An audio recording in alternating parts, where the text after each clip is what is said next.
महामाया जाति सताम पंचम नूनकानी सबोधि सत्तस्य बभूव माता। कहते हैं कि 500 जन्मों तक वो बोधिसत्व की माता रही है। कौन? महामाया। जब वो बोधिसत्व के रूप में जन्म लिए। जाति सताम पंचम नूनकानी सबोधि सत्तस्य बभूव माता। 500 जन्मों तक वो बोधिसत्व की माता हुई है। कौन? महामाया। और पिता कौन हुआ? पिता च सुदोधनस्तु तत्र तत्र पति रूप तस्मा जन्नी गुणान्विता। देखिए 500 जन्मों तक वो माता रही हैं और सुदोधन जहां जहां वो माता हुई वहां वहां वो पिता के रूप में जन्म लिए हैं। तो बोधिसत्व की माँ, बुद्ध की माँ होना, पिता होना, ये अपने आप में अद्भुत बात है। बड़ा पुण्य चाहिए होता है तब जाकर के। अरे आपके गर्भ से तो एक महापुरुष तक नहीं पैदा हो रहा है। क्यों? क्योंकि पुण्य कम है। जिस दिन पुण्य बढ़ जाएगा कल ही बुद्ध पैदा हो जाएंगे। कल ही बुद्ध पैदा हो जाएंगे। सिर्फ आप ही का नहीं, पिता का भी पुण्य बढ़ेगा, दोनों का पुण्य बढ़ेगा तभी बुद्ध आएंगे। अभी वैकेंसी ही खाली नहीं है बुद्ध के लिए। तो बुद्ध आएंगे कहां? जगह होनी चाहिए। अभी बुद्ध पद के लिए कोई वैकेंसी ही नहीं, कोई आएगा ही नहीं। जब कोई माता पिता तैयार होंगे तब बुद्ध आएंगे, है ना। तो कहते हैं कि जन्म देने के 7 दिन बाद माता की मृत्यु हो जाती है। अब बोधिसत्व की माता है तो लंबा जीना चाहिए ना, लेकिन मृत्यु हो जाती है। ये भी लोग कलंक लगाते हैं कि अच्छा बुद्ध थे, उनकी माता थी, तो जन्म लेते ही माता की आयु, अरे सब 100 साल जीते तो उनको 200 साल जीना चाहिए, लेकिन 7 ही दिन में उनकी मृत्यु हो जाती। तो अस्य किम कारणम यदि सर्वज्ञ मातारम चरमे सप्तमे दिवसे माता जहति जीवितम। तो इसका क्या कारण है कि 7 दिन के बाद माता ही चली जाती है, नहीं बचती हैं। कारण ये है कि जिस गर्भ में बोधिसत्व निवास करते हैं वो गर्भ चैत्य भूमि की भांति पावन हो जाता है। अब उसमें कोई दूसरा जीव, दूसरा पुत्र, दूसरा लड़का आने के योग्य नहीं बचता। अगर माता जीवित रही तो शायद पिता के साथ संसर्ग होगा, फिर कोई न कोई आएगा, फिर वो चैत्य भूमि अपवित्र हो जाएगी। इसलिए तुरंत उनके प्राण चले जाते हैं और मर करके वो देवलोक में पैदा होती हैं। और बुद्ध जब बनते हैं तो अपनी माता को देवलोक में जाते हैं और वहां जाकर के उपदेश देते हैं। अच्छा, त्रिपिटक में 3 पिटक है ना, सूत्र, विनय और अभिधर्म। सूत्र की तो पूरी चर्चा है, विनय की पूरी चर्चा है, अभिधर्म की देशना भगवान ने कहां दी है? कहां दी है? हाँ, देवलोक में दी है। अपनी माता को दिया है, देवलोक में जाकर के दिया। श्रावस्ती से गए हैं यमक प्रतिहार दिखा करके और फिर संकिसा में उतरे हैं, उसको देवभूमि कहा जाता है। इसका पूरा वर्णन स्वयं फाहियान वेनसांग इत्सिंग ने किया है अपनी यात्रा विवरण में कि भगवान यहीं उतरे हैं, ये देवभूमि है। इसीलिए संकिसा जो है प्रसिद्ध है कि भगवान देवलोक से माता को उपदेश करके वहां पे उतरे हैं। तो 7 दिन में माता की मृत्यु हो जाती है और फिर जो है उनका पालन पोषण उनकी मौसी महाप्रजापति गौतमी करती है। सिद्धार्थ धीरे धीरे बड़े होने लगते हैं, गुरुओं से शिक्षा ग्रहण करते हैं, कुशल हो जाते हैं, लेकिन अब जवान हो गए। तो जवान होते होते सुख भोग की सारी सुविधा एकत्र कर दिया राजा ने। 3 महल बनवा दिया, रम्य महल, सुरम्य महल, शुभ महल। 3 प्रकार के महल बना दिया, एक सर्दी के लिए, एक गर्मी के लिए, एक बरसात के लिए। 3 महल बना दिया कि सर्दी में 4 महीने काम भोग का जीवन जीते हुए कभी नीचे नहीं आए, बरसात में भी और फिर गर्मी में भी। हाँ, और फिर जब उम्र आती है तो उनका विवाह भी यशोधरा के साथ कर दिया जाता है। यशोधरा के साथ विवाह होने के बाद गृहस्थी के बंधन में बंध जाते हैं। हाँ, और उसी समय कहते हैं कि इतने बड़े हो गए लेकिन कभी वो नगर से बाहर नहीं निकले, कभी उन्होंने बूढ़ा नहीं देखा, कभी बीमार नहीं देखा, कभी मृत नहीं देखा, कभी सन्यासी नहीं देखा। ऐसा हो सकता है क्या? कहते हैं 4 दृश्य देख करके बोधिसत्व घर छोड़ते हैं और फिर बुद्धत्व को प्राप्त करते हैं। 4 दृश्य कौन कौन से? कामेन जिन्नं व्यथितं मतंच दिस्वान रूपम तिभवे विरक्तो, है ना? वृद्ध देखते हैं, बीमार देखते हैं और मृत को देखते हैं, अंत में सन्यासी देखते हैं, घर छोड़ते हैं। हाँ, कभी घर जो है, कभी नगर के बाहर नहीं गए, कभी बूढ़ा नहीं, बीमार नहीं, मृत नहीं देखा, कभी सन्यासी नहीं देखा, प्रवज्जित नहीं देखा। तो नगर भ्रमण की आशा होती है, कामना होती है,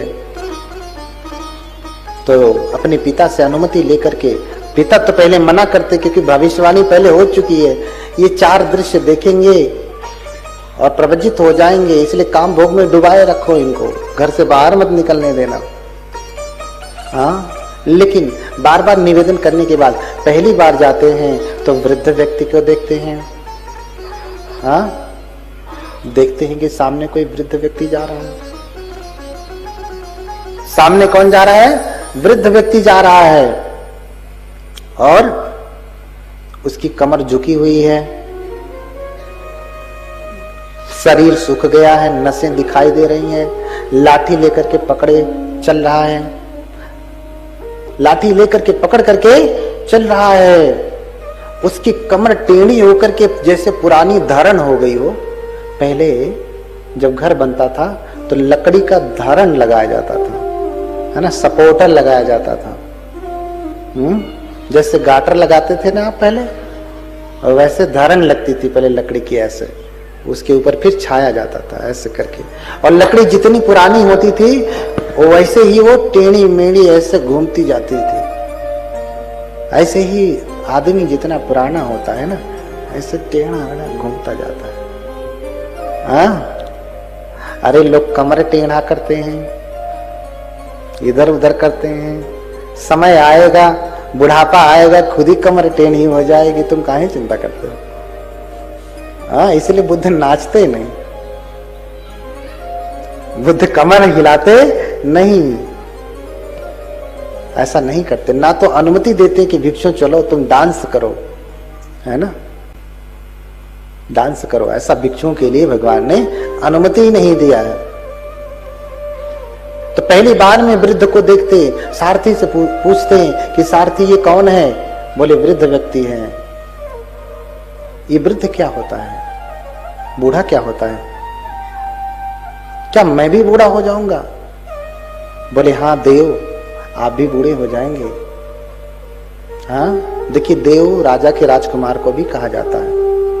हाँ, राजानं राजकुमारो देवोति उच्यते, राजा का राजकुमार भी देव कहा जाता है। अरहंत को भी अरहंतो विशुद्धो देवोति उच्यते, अरहंत को भी देव कहा जाता है। भगवान के श्रावक अरहंत को भी देव कहा जाता है। उनसे बात करते हैं तो देव, देव आप भी बूढ़े हो जाएंगे। तो सिद्धार्थ को बहुत दुख होता कि जब मैं बूढ़ा हो जाऊंगा, मैं बूढ़ा हो जाऊंगा, इसके जैसा टेढ़ा मेढ़ा हो जाऊंगा, किसी काम का नहीं रहूंगा, तो फिर मैं इतनी मस्ती में क्यों हूं? मैं इतनी मस्ती में क्यों हूं? किस बात का मुझे घमंड है? कौन सी जवानी? लेकिन यहां तो लोग जवानी में मस्त है ना, नाचते हैं, गाते हैं, चिल्लाते हैं। हाँ, नाचते हैं, गाते हैं, चिल्लाते हैं। तो माटी के पुत्र कैसो नाचत है, माटी के पुत्र कैसो नाचत है, माटी के पुत्र कैसो नाचत है।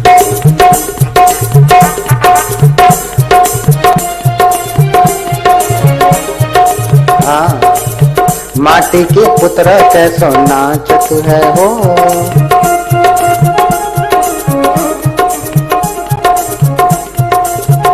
कैसो नाचत है, माटी के पुतलों कैसो कमर हिला हिला के नाचते हैं। अब कुछ लोग अहंकार से नाचते हैं।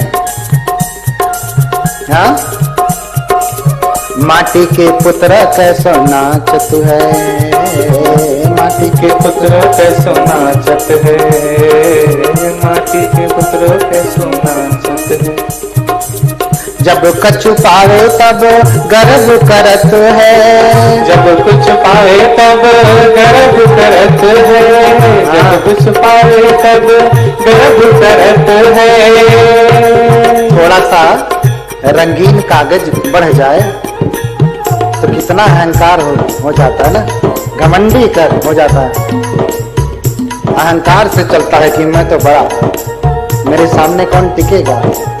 बदमाशी करता है, पैसों से खरीद लेता है सिस्टम को। जब कछु पावे तब गर्व करत है, जब कुछ पावे तब गर्व करत है, जब कुछ पावे तब गर्व करत है। मैया गई तब रोवन लगत है, मैया गई तब रोवन लगत है, मैया गई तब रोवन लगत है। मैया माने माया का, मैया यानी धन दौलत, रुपया पैसा, स्त्री। हाँ, आज की भाषा में कहें तो लड़के लड़कियों के लिए, समझ गए होंगे। कोई किसी के लिए जान देने को तैयार है, कोई किसी के लिए जान देने को तैयार है। हाँ, कोई किसी के लिए जान देने के लिए तैयार है, कोई किसी के लिए फांसी लगाने को तैयार है। हाँ, जब कछु पावे तब गर्व करत है, जब कुछ पावे तब गर्व करत है, जब कुछ पावे तब गर्व करत है। मैया गई तब रोवन लगत है, मैया गई तब रोवन लगत है, मैया गई तब रोवन लगत है। माटी के पुत्र कैसो नाचत है हो, माटी के पुतलों कैसो नाचत है, माटी के पुतलों कैसो नाचत है।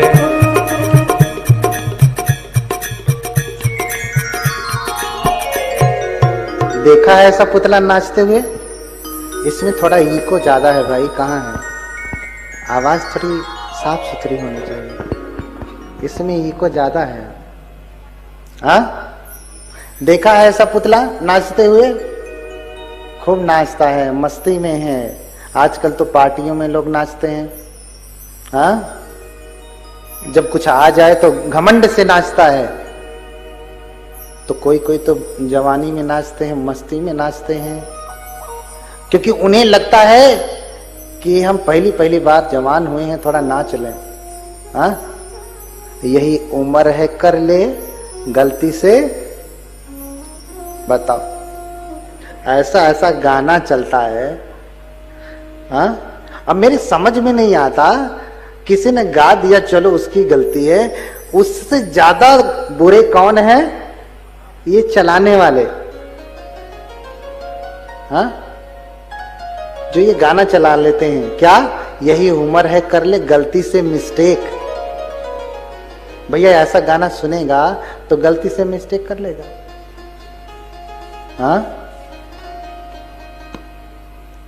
तो ऐसा गाना चलना चाहिए? ऐसा गीत चले क्या? चलता नहीं है, तुरंत उसके ऊपर तो FIR होना चाहिए। हाँ, उम्र कैद होनी चाहिए कि ऐसा गाना चलाता है जो समाज को। हाँ, देखिए शादी होती, विवाह होता है, लोग कितने फुहर गाने चलाते हैं। उसमें अध्यापक वर्ग के घर पे भी जब शादियां होती हैं तो डीजे में वही गाने बजते हैं जो कभी उसने घर में सुनाया नहीं होगा। हाँ, बताओ ना, ये कौन सी शिक्षा आ रही है? ये सब, यही सब तो है जवानी का अंधापन। हाँ, ये सब त्यागिए, गलती से मिस्टेक मत सुनाइए उनको। अगर वो सुनने लगे तो फिर गड़बड़ी हो जाएगी। इसलिए सिद्धार्थ कुमार जब देखते हैं कि अरे कि सभी लोग बूढ़े होंगे, तो सारथी से कहते हैं कि धिग सारथे अबुध बाल जनस्य बुद्धि यद यौवनम मदमत जराम न पसेत। इसका ईको कम कर दीजिए, बहुत थोड़ी साफ आवाज रहे। हाँ? अरे धिक्कार है सारथी ऐसे लोगों को जो जवानी में मस्त होकर के, मदमत्त होकर के बुढ़ापे को नहीं देखते कि एक दिन बुढ़ापा आएगा तो ये सारा जो ग्लो है ना, ये चला जाएगा। तो अभी किया क्या? अरे लोग जन्मदिन मनाते हैं, 80 साल का व्यक्ति भी केक काटता है और हैप्पी बर्थडे टू यू कहता है, हैप्पी बर्थडे टू मी। कितने लोगों का जन्मदिन नहीं मनाया जाता तो अपने से ही केक सामने रख करके फेसबुक पे फोटो करके डाल देते हैं। हाँ, फेसबुक पे फोटो डाल देते हैं। हाँ, कि हैप्पी बर्थडे टू मी। 40 साल का हो गया व्यक्ति हैप्पी बर्थडे मनाता है, 50 साल का व्यक्ति हैप्पी बर्थडे मनाता है, 20 साल का व्यक्ति हैप्पी बर्थडे मनाता है। उसे ये नहीं पता कि 20 साल मौत के करीब पहुंच गया। अब बचे कितने? किया क्या? 40 साल का व्यक्ति जन्मदिन मनाता है, इतने दिन के लिए वो मौत के करीब पहुंच गया। अभी बचा कितना? गिनती के दिन बचे हैं। हाँ, गिनती के दिन बचे हुए हैं, उंगली पे गिने जा सकते हैं, इतने कम दिन बचे हैं और ये जन्मदिन मनाइए। लेकिन उस दिन पे अगर ये याद कर पा रहे हैं कि नहीं, मेरा 20 वर्ष चला गया, 30 वर्ष चला गया, मैंने किया क्या, मेरे हाथ में क्या है जो मेरे साथ जाएगा, तब तो आपका जन्मदिन सार्थक है। नहीं तो आपसे बड़ा अज्ञानी कोई नहीं है जो जन्मदिन ऐसे मनाता है। तो हाँ, तो धिग सारथे अबुध बाल जनस्य बुद्धि यद यौवनम मदमत्त जराम न पसेत। जो यौवन में मदमस्त होकर के बुढ़ापे को नहीं देखते। लोगों को लगता है कि हम ऐसे पैदा ही हुए हैं, कभी बूढ़े होंगे नहीं, इसलिए कुछ सुनते भी नहीं। तो पहली बार के दृश्य में बूढ़े को देखते हैं, फिर बीमार को देखते हैं, फिर मृत को देखते हैं, अंत में प्रवज्जित को देखते हैं। हाँ, मनोरमम पवज्जितं ते संरूपम। सबसे अच्छा उन्हें प्रवज्जित का रूप लगा। क्यों? क्योंकि प्रवज्जित व्यक्ति ही है जो सत्य की खोज में है, और सत्य प्राप्त कर लेने के बाद व्यक्ति समस्त दुखों से मुक्त हो जाता है। तो प्रश्न होता है, कभी कभी लोग कहते हैं कि क्या सिद्धार्थ ने कभी बूढ़ा नहीं देखा, कभी बीमार नहीं देखा, कभी मृत नहीं देखा? ये बड़ा कठिन प्रश्न है ना। उत्तर मिला? नहीं मिला ना। कभी उत्तर मिला इसका? तो मुझे आचार्य नागार्जुन का एक श्लोक याद आता है। आचार्य नागार्जुन इस बात को अच्छे से स्पष्ट करते हैं। ऐसा नहीं कि उन्होंने बूढ़ा नहीं देखा, बीमार नहीं देखा, मृत नहीं देखा, लेकिन अब जब देखा तो आंखें खुली हुई थी। हाँ, ऊना पक्षम यथैव हि करतल संस्थम न विद्यति पुंभी अक्षिगतम तु तदैव हि जनयते रतिं च पीड़ांच। करतल सदृशो बालो न वेत्ति संसार दुखता पक्षमः अक्षी सदृशस्तु विद्वान तेनो द्वैजते गाढ़म। कहते कि ऊना पक्षम यथैव हि करतल संस्थम। अच्छा, स्वेटर बुनते हैं आप? स्वेटर, अच्छा, इतना बड़ा ऊन, इतना बड़ा धागा ऐसे हथेली पर रख दिया जाए तो कोई पीड़ा होती है हथेली में? इतना बड़ा क्या यहां से लेके वहां तक पूरे जो है ऑडिटोरियम जितना बड़ा धागा हाथ पे रख दिया जाए तो भी पीड़ा होती है? कोई पीड़ा होगी? हाथ क्या पूरे शरीर में रख दिया जाए कोई पीड़ा होगी? अरे उतना क्या पूरा बंडल ही हाथ में रख दिया जाए तो भी हाथ में कोई पीड़ा होती है? लेकिन वही ऊन, वही धागा, छोटा सा टुकड़ा, अक्षिगतम तु तदैव ही जनयत्य रतिंच पीड़ांच। छोटा सा टुकड़ा, इतना बड़ा पूरे शरीर में कहीं पे भी रख लीजिए, हथेली पे रखिए, कुछ असर नहीं होने वाला, कोई पीड़ा नहीं, कोई सेंसेशन विशेष नहीं होगा। लेकिन छोटा सा टुकड़ा अक्षिगतम तो अगर आंख में चला जाए तो भयंकर पीड़ा होने लगती है। हाँ, तिनका कब हो न निंदिए जौ पायंतर होए, कब हो क्यूणिया आखिन परे तो पीर घनेरी होए। छोटा सा तिनका भी आंख में, अरे धूल उड़ती है ना तो एक डस्ट का एक कण भी आंख में चला जाता तो भयंकर पीड़ा होने लगती है। और इतना बड़ा ऊन का धागा डाल दिया, कान में पड़ गया तो आंखों को पीड़ा होने लगती है ना, होने लगती है ना। तो कह रहे हैं कि करतल संस्थो बालो न वेति संसार दुख तापक्षमा। ये संसार के लोग जो हैं हथेली के समान है, पूरे शरीर के समान है, कितना भी ऊन रखिए कोई असर होने वाला नहीं है। ऐसा नहीं कि सिद्धार्थ ने बूढ़ा नहीं देखा, बीमार नहीं देखा, मृत नहीं देखा, देखा देखा। लेकिन अब जब देखा तो आंखें खुली हुई थी। अब जब देखा तो ध्यान से देखा। कैसे देखा? अच्छा, हमें दिखाई कैसे देता है? आंख नहीं है तो दिखाई देगा? हाँ, दिखाई कैसे देता? आंख से ना। सुनाई कैसे देता है? कान से। तो व्यक्ति कैसे देखता है? आंख से देखता है, आंख से देखता है, आंख से। लेकिन आंखों से दिखाई नहीं देता। मैंने कहा ना, एक छोटी सी सुई गिर जाए, ढूंढने लगी तो क्या कहते हैं? अरे बेटा देखो यही सुई गिरी है, जरा आंख से देख, ऐसा कहते हैं। देखता कौन है? आंखें देखती है ना, आंखें ही तो देखती है ना। तो कभी आपने ऐसा कहा अरे सुई यहीं पे गिरी है बेटा जरा आंख से देख, ऐसा कहा? क्या क्या कहते हैं आप? बेटा जरा ध्यान से देख। हाँ, अरे भंते जी प्रवचन कर रहे हैं, जरा कान से सुन, ऐसा कहा क्या? हाँ, क्या कहते हैं? ध्यान से सुन। अरे बेटा एग्जाम देने जा रहे हो, कैसे लिखना? हाथ से लिखना। हाँ, कैसे लिखना?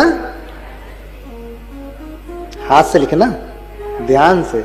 गाड़ी चला रहे हो, जरा ध्यान से चलाना। हाँ, तो ध्यान से पढ़ते हैं तो परीक्षा पास हो जाती है, अच्छे नंबर आ जाते हैं, डिप्टी कलेक्टर बन जाते हैं, है ना। ध्यान से ढूंढते हैं तो सुई मिल जाती है। हाँ, ध्यान से कोई काम करते हैं तो मनोरथ की पूर्ति हो जाती है। हाँ, ध्यान से भगवान को ढूंढेंगे तो नहीं मिलेंगे,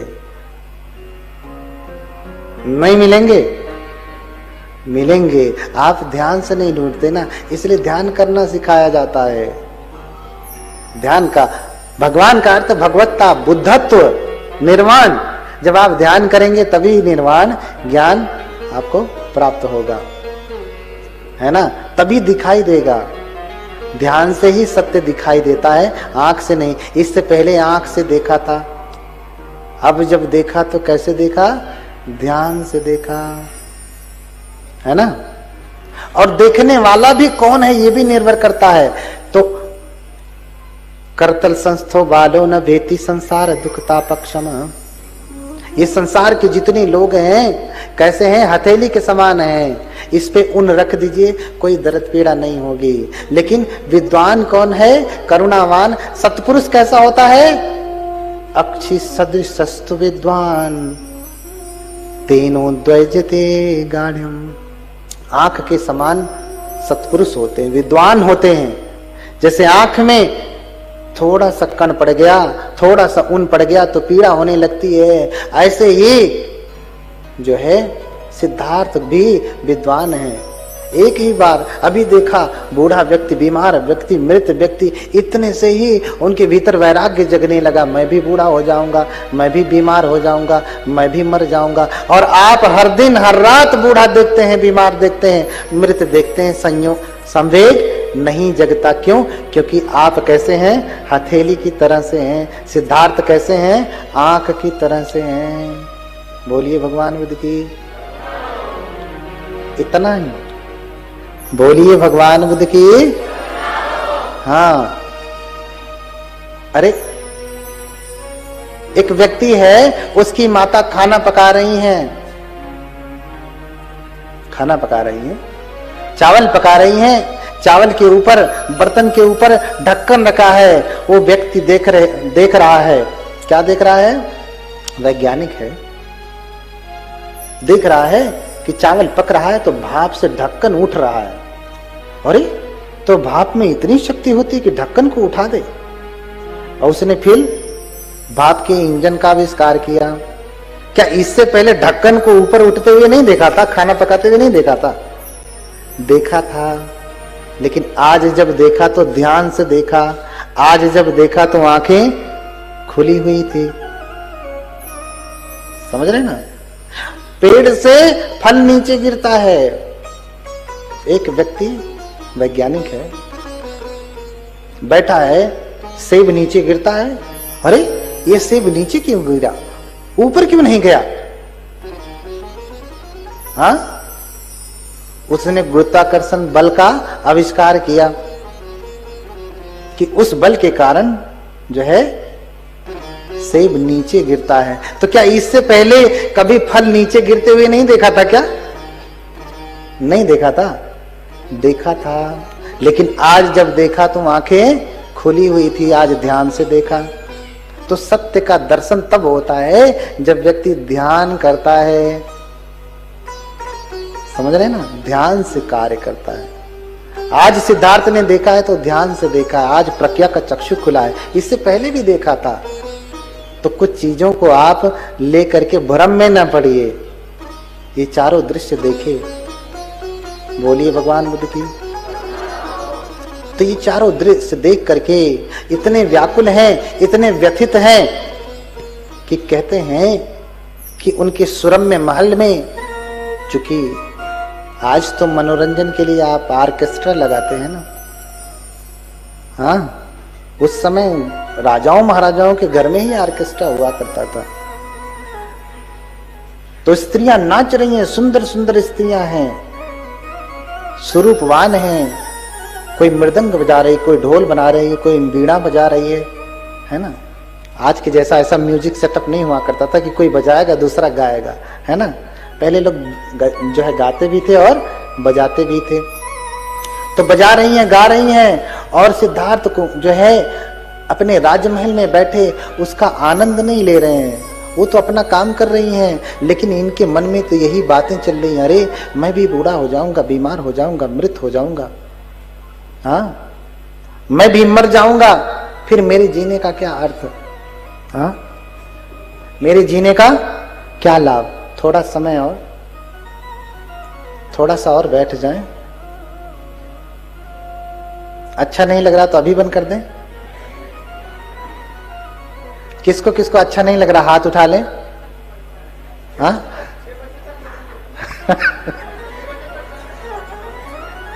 देखिए हमारे बीच में बनते कारुणिक जी वर्धा से चल के आए हैं, बहुत दूर से इधर आगे बैठे हुए हैं। हाँ, उनके यहाँ वर्धा में भी बहुत बड़ी कथा लगती है। 4-4, 5-5 एकड़ में सिर्फ पांडाल लगता है उनका, इतनी बड़ी बड़ी कथा कराते हैं। हाँ, भंते जी का आगमन अभी हुआ है। तो फिर इधर नृत्य चल रहा है, लेकिन उनके मन में तो कोई दूसरा ही नृत्य चल रहा है, दूसरी ही बात चल रही है। वो व्यथित हैं पूरी तरीके से, चिंतित हैं कि कैसे मैं घर छोड़ दूं। जिससे भी सत्य का दर्शन हो जाएगा फिर वो घर में जल्दी रहता नहीं।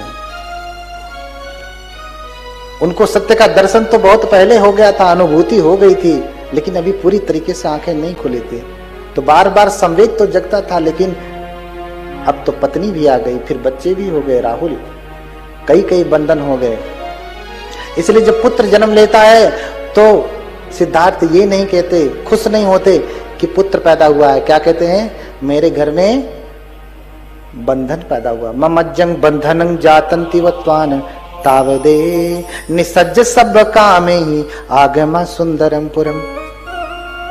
अरे मेरा बंधन पैदा हो, बेटा नहीं बंधन। क्या कहा? राहु पैदा हुआ, राहुल, इसलिए नाम पड़ा राहुल। राहुल का अर्थ होता है बंधन।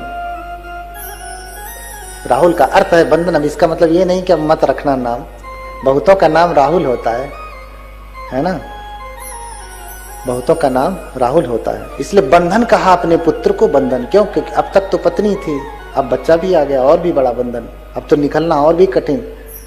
हाँ, घर से निकलना और भी कठिन। अरे जब तो कोई नहीं था तब निकलना कठिन था, अब तो दो बंधन हो गए। हाँ, तो जेहि जग बांधे जीव रे, तू जनि बधे कबीर। उनकी पत्नी थी, लेकिन सब देखने के बाद समझ में आया कि अरे जेहि जग बांधे जीव रे, तू जनि बधे कबीर। तू मत बध जाना कबीर, हाँ, तू मत बन जाना। क्यों? क्योंकि नारी नसावे तीन सुख। हाँ, नारी नसावे तीन सुख।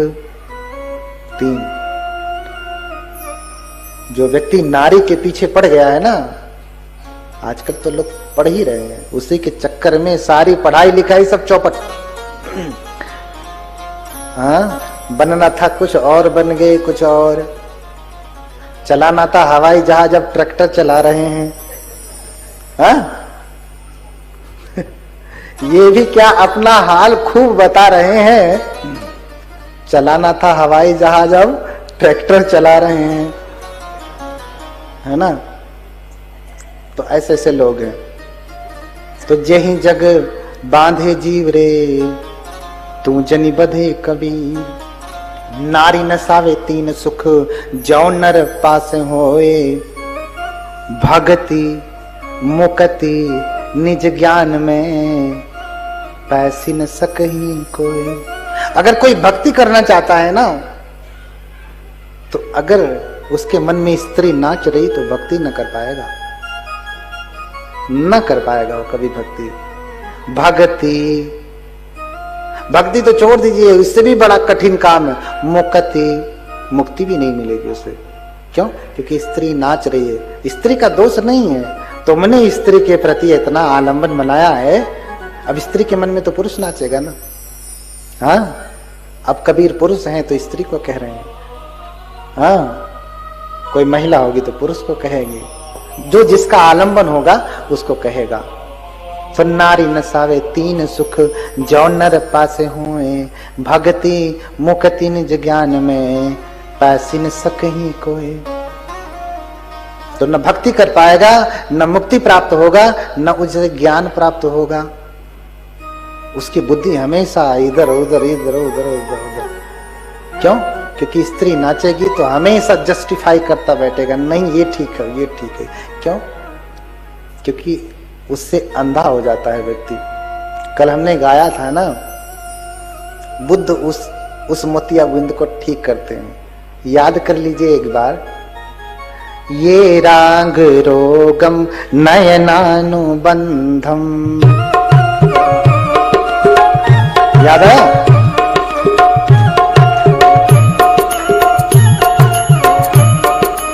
विद्वेष शूलम हृदय प्रसक्तम।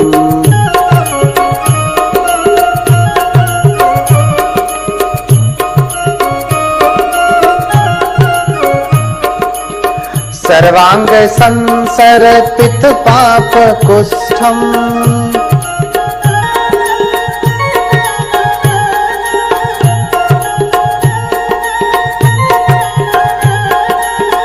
हरन्ति तेभ्यो नमोऽभिषग्भ्यः।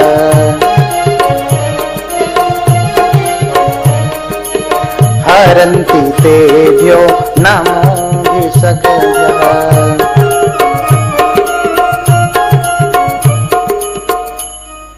हाँ, तो मोतिया बिंद जो ठीक करते हैं वो कौन? भगवान बुद्ध।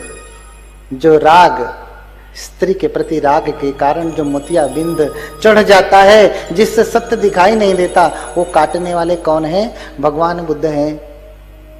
इसलिए ऐसे भगवान, ऐसे विसग्भ्य, ऐसे वैसज्य गुरु को हम लोग नमन करते हैं, बार बार नमन करते हैं, वंदन करते हैं। तो यही जग बांधे जीव रे। कुछ याद रहे ना यार, रहे ये वाली बात याद रहे, मेरे पीछे पीछे दोहरा लीजिए। हाँ, मेरे पीछे पीछे दोहरा लीजिए। यही जग बांधे जीव रे, तू जनी बंधे कबीर। हाँ, कबीर अनुभव करके बोल रहे हैं। हाँ, मैं कहता आँखन की देखी और तू कहता कागज की लेखी। वो तो प्रैक्टिकल करके बता रहे हैं, अनुभव करके बता रहे हैं। और हम सभी लोग क्या हैं? उनके जैसे नहीं हैं। हम तो कागज की लिखी हुई बात कह रहे हैं। हाँ, मैं कहता समझाए रे और तू कहाँ रहा उड़ जाए रे।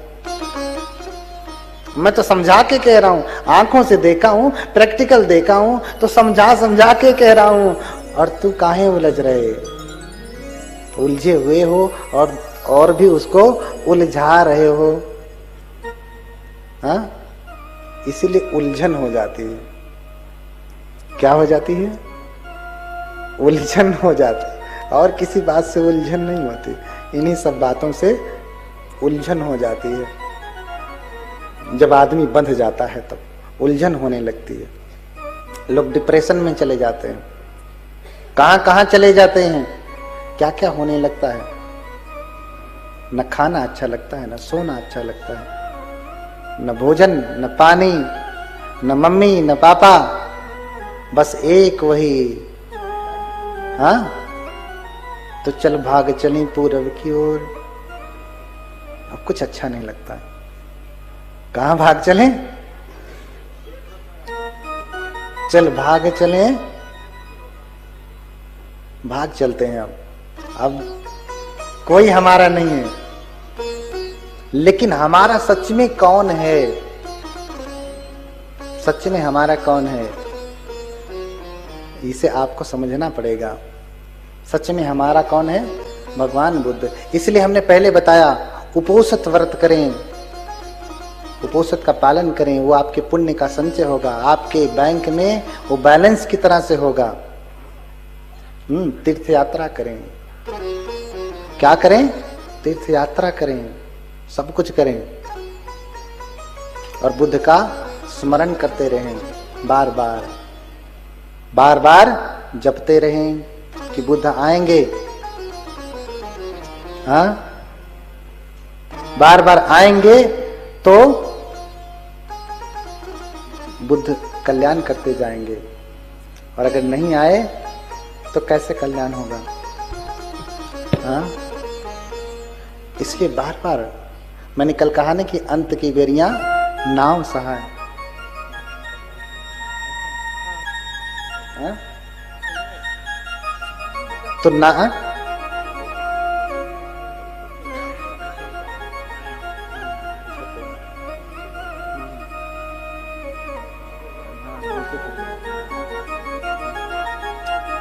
हाँ, तो अंत की बेरियां नाव सहाय। हाँ, तो बुद्ध का भजन करें, कीर्तन करें, बार बार उनको याद करें, क्योंकि बुद्ध आएंगे तभी आपको संकट से छुड़ाएंगे, नहीं तो कोई और संकट से नहीं छुड़ा सकता।